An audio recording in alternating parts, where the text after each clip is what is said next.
Hey guys, it's Ty here. Happy Sunday to you. I'm going to review my Panerai Luminor PAM 177. This is the Luminor Marina. And I'm going to talk about the history of Panerai, the history of this watch, the specs, and then the wearability. All right, this is my wristwatch check today. I got my Omega Moon watch on. I changed it off of the bracelet and put it on this NATO that comes with the watch, and it's really comfortable. It is my favorite NATO. Just a great watch. So I'm going to have this with me for the week of work, and then I'll be switching off with my Luminor. Okay, so let's talk about the history of Panerai just a little bit. I'll just share some key points and dates with you. So Panerai was started in 1860 by Giovanni Panerai in Florence, Italy. In 1916, the Italian Royal Navy commissioned Panerai to make them some high precision instruments, including watches, and Panerai created the Radiomir, which is not this model. It's also a beautiful watch, has the wire lugs here. In 1949, Panerai patented a self-luminous material called Luminor, and it was based on tritium. And they also created the crown protecting device, which is right here. And this crown protector helped the watches go down to the depth of 200 meters, which was a revolution at the time. So we jump to 1993. Panerai it presents three new watches: the Luminor Marina, which is this one, and the Mare Nordstrom. All right, and oh, what a beautiful watch. I'm so happy to have this back after 2 months of service. It's just, I've missed it so. Okay, another key point, 1996, Sylvester Stallone, famous actor, Rocky, one of my all-time favorite movies, discovers Panerai, falls in love with them, and asks them to, falls in love with the watch, and asks them to make a watch for a movie called Daylight that was coming out in 97. They did, and they ended up making the Slytech Panerai models, which, you know, and that was the shifting point for Panerai, where it went from being this Italian brand to being this really high jet-setting, famous people wear you kind of brand. Schwarzenegger loves Panerais, and lots of famous people.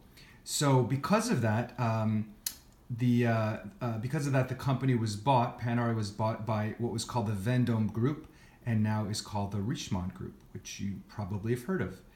And then in 1998, Panerai moves from Italy to Geneva, Switzerland, and all the prices go up. So that's my brief history of Panerai. Now this is the PAM 177. This is actually an updated version of the 1940s Luminor. It is brushed titanium. As you can see, it is really looks like a darker steel, but it is titanium, so it's very light.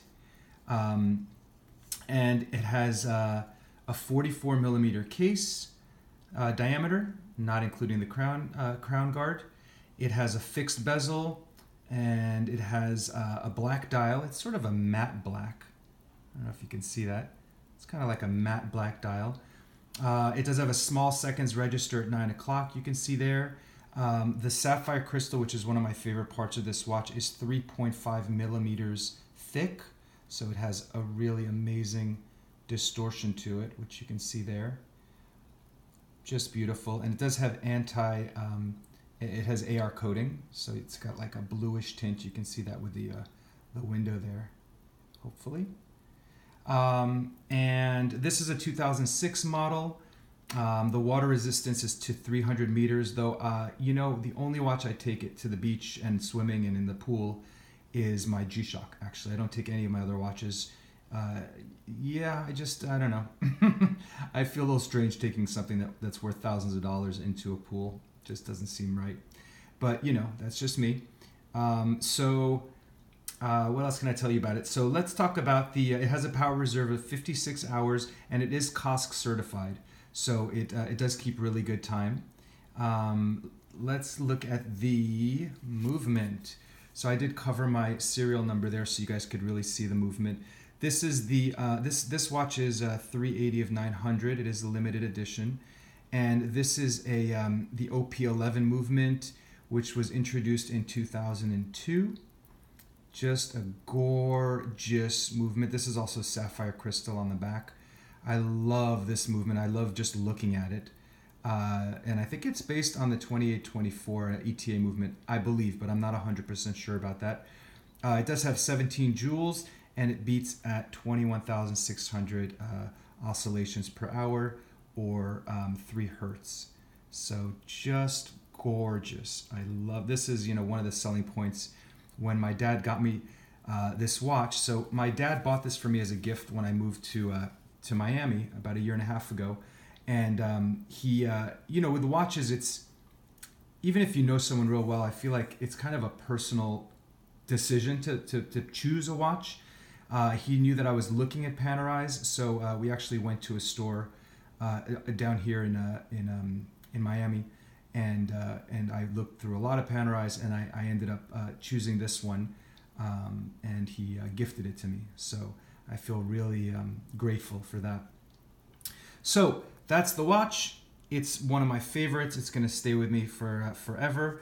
And then I just wanted to show you some of the straps that I bought, because I am not a Paneristi by any means. Though I have owned, I had 3 Panerais at one point. I had this one. I had the PAM 287, which is a radio mirror, and I had the PAM 425, which is also a radio mirror. But I sold the other 2, and I just kept the one that my dad got me. But I do have a few straps. So I exclusively buy straps at the AD, or like on eBay from the AD. So they're Officine Panerai, because I like straps that taper. And I have one that I bought that's aftermarket that doesn't taper, and I just never wear it. So this is the canvas strap. It has leather on the inside. You can see there. Whoops. And it has canvas on the outside. This is probably my favorite strap that I have for this watch. And let me go to the other ones. The watch came with this calfskin leather strap. This is also an Officine Panerai strap. And I honestly don't really like it. I took it off right away. It's sort of a muted brown, and it doesn't really do it for me. So I don't really use that one very much. And then in order, I went to the Panerai store, the boutique in Bal Harbour, Miami, and I bought this one for the rubber one, which is great. I bought the alligator. This one was really expensive. I also bought this at the boutique. And then I got wise, and I said, you know what? I'm going to buy them on eBay. So this is probably my second favorite strap. This is a calfskin strap I bought on eBay for $80, and it was barely used. I just got really lucky with this one. So I use this one a lot. And then on eBay, I also found this one for about $90.